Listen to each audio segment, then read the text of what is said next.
everyone, Rose Smith here, and I'm going to be talking about the Cancer 2019 horoscopes.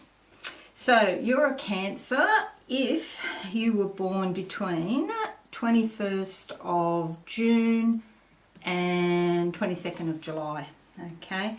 So it's a pretty full-on year for you in 2019, dear Cancerians, especially to do with relationships, okay? So some of you will be realizing your true worth during 2019, and you may well form the opinion that, you know, a certain significant other is not delivering on promises that were previously made. Because you realize now how valuable you really are, you might want to negotiate certain aspects of an important relationship. Okay, so your 7th house is featured a number of times in your horoscope across the year with, and I'll just tell you, eclipses in the 1st, 7th and 2nd house for you. So first house is all about yourself and your identity, and that is changing. You're going to get a new idea about your own identity. You could go out and buy new clothes, in fact, or change the way that you appear to the world in some way. Now you have Saturn and Pluto in your 7th house of relationships and partnerships. So this could also affect not only personal, romantic or marriage-like partnerships, but also business partnerships could be involved. Saturn, bit of a hard taskmaster, but whatever you gain under Saturn, you're unlikely to lose. This is all about being organised and structured. So if you've been in a kind of a relationship that's kind of freewheeling and you don't have any boundaries and you just go with whatever that comes, you'll probably find that some structure and organisation is needed. So you'll have to kind of, maybe you'll be thinking about different rules of the relationship, for example. Pluto is a very karmic planet, and there'll be things rising up from deep inside your subconscious, not only to do with this life, but reaching far back into past lives, or also ancestral memories, things that you've inherited through your DNA. So a good exercise is to go back through your family tree and see if you can identify any distant relatives or close relatives that have similar dynamics in, you know, their relationships as what you might at the moment. That's a helpful exercise. Now you also, on the good news side of things, you have Jupiter in your 6th house, and that's sort of like your everyday routine, your routine work, your, you know, just what you do on a daily basis, and it's also your health and well-being. So Jupiter is this planet that just loves to make everything increase. So if you're concerned about the actual weight of your physical body, do be careful with Jupiter there, because you might find that you eat more. It's always possible. Jupiter loves everything larger than life, bigger than big. So it's important that you probably eat better food and watch your diet, but you don't eat more, so to speak. Okay, you also have, after March 7th, you have Uranus going into your 11th house of friends and hopes and dreams. Now that can be quite nice, because you can find that you're magnetically attracting new people to you, and they'll be eccentric and individual, and probably people that are different in some way, and they can really contribute to your life, because it's not the same old. It's something, they've got some qualities that are different to yours. Sometimes it gives your, whatever house it's in, it can give that house a shake-up. So you might lose some friends only to gain some friends.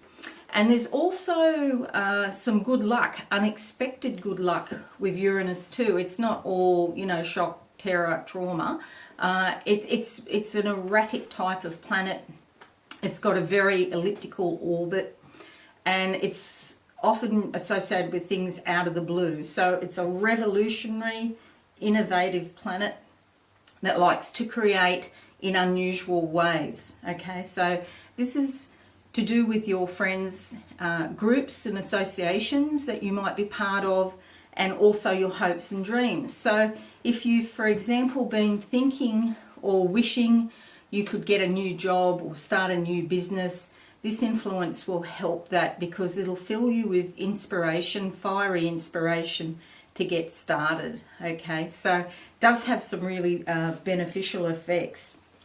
You also have these 3 eclipses that I mentioned before in your first, second and third house, and the first house is all about the self and you reinventing yourself. And then we have the second house, which is finances.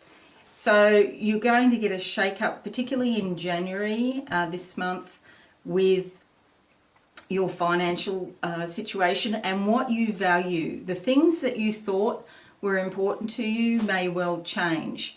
With eclipses, often it may not necessarily be on the day of the 21st of January, which is the lunar eclipse this month, or the 6th of January, which was the solar eclipse this month.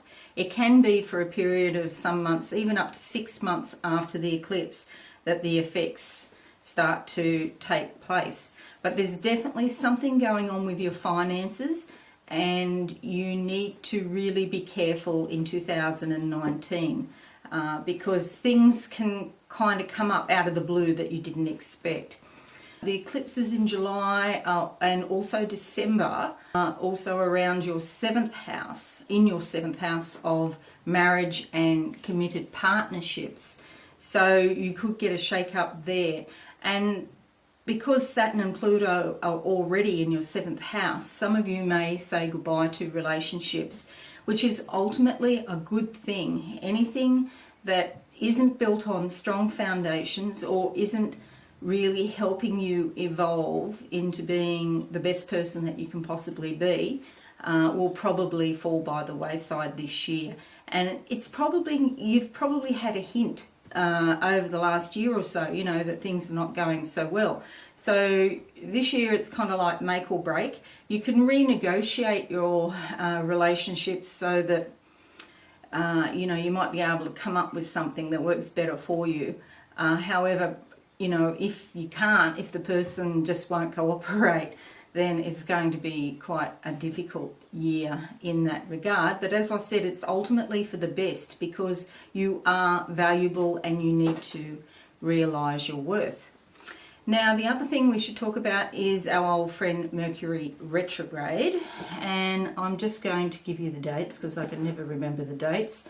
March 6 to 29, July 8 until August 1, and November 1 until November 21.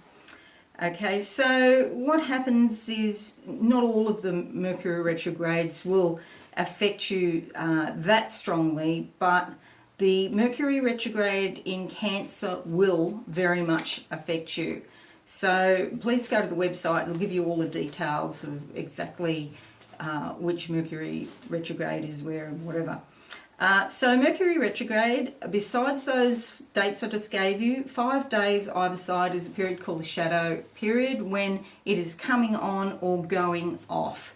And so those 5 days can be, you know, still cause problems for some people. With Mercury retrograde, it's a time of misunderstandings. It's not a good time to sign a contract, for example, and it's also a time that technology can play up. Okay, so if you've got anything important to do in those dates, try to put it off if you possibly can. Otherwise, you might have to go back and revisit that matter at a later date. With Mercury retrograde, it's often a time that people or news from the past comes up. It's like it's cycling around, and it'll come back, and you'll hear something about an ex-lover or somebody you went to school with or something like that. But as I was saying, please go to the website, and all the horoscopes are up. Check your horoscope as well as the general overview. There's also a career and finance and a love horoscope in more depth. Thanks very much for listening.